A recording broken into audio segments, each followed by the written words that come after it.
Assalamualaikum warahmatullahi wabarakatuh. Sahabat muslim yang dirahmati Allah, kembali lagi di channel Mata Hati.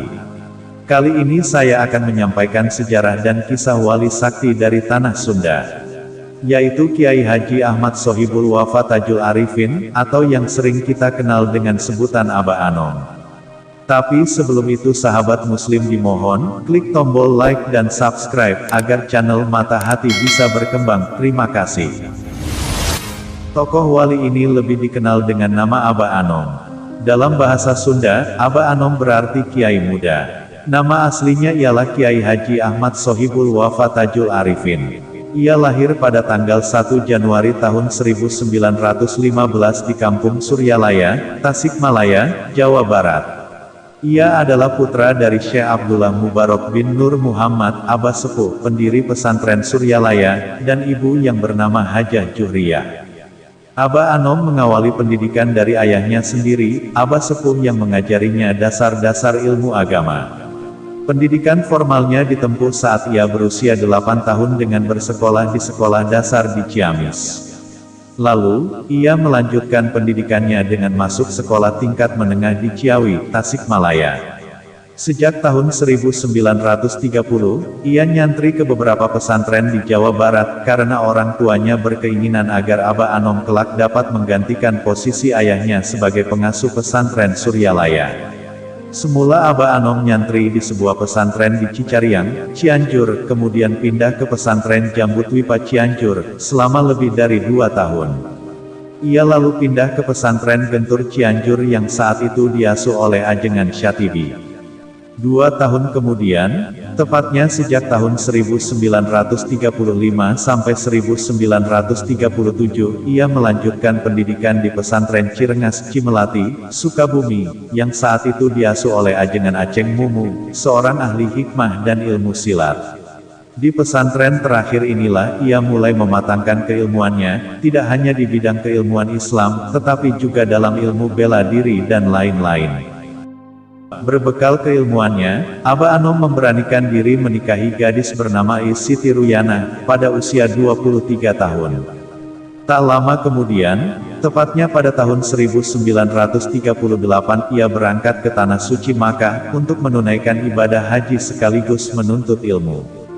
Kala bermukim di Makkah selama kurang lebih 7 bulan, ia sangat rajin mengikuti pertemuan bandungan di Masjidil Haram yang disampaikan guru-guru yang berasal dari Makkah dan Mesir.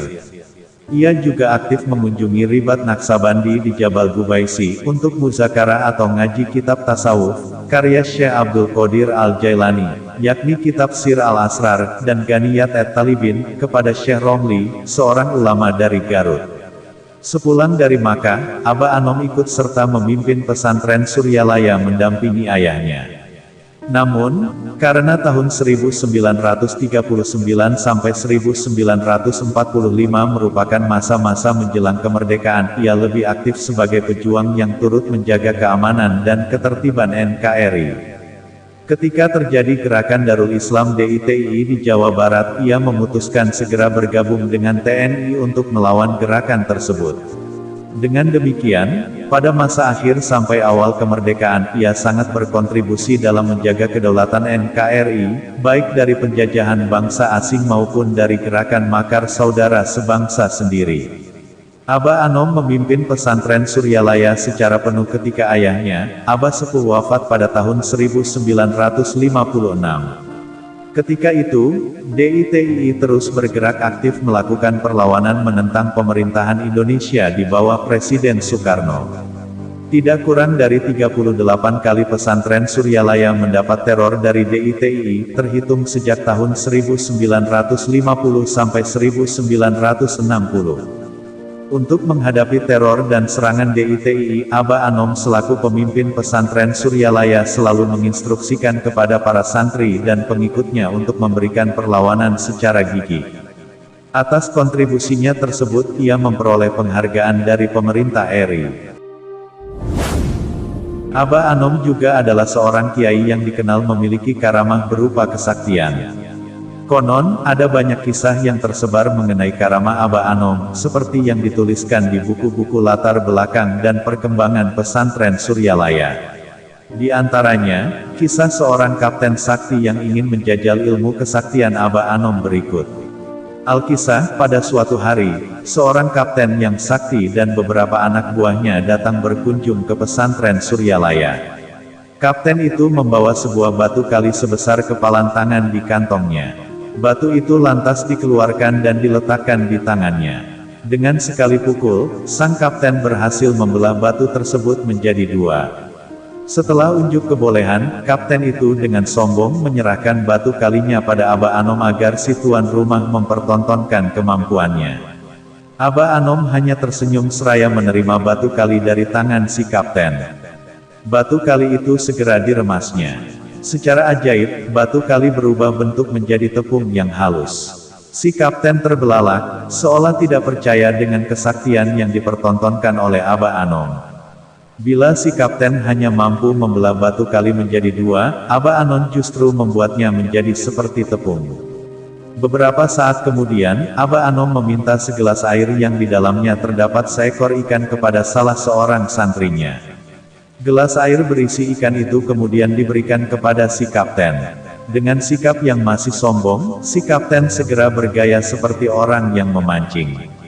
Dengan gayanya itu, ia berhasil membuat ikan di dalam gelas seakan benar-benar terpancing.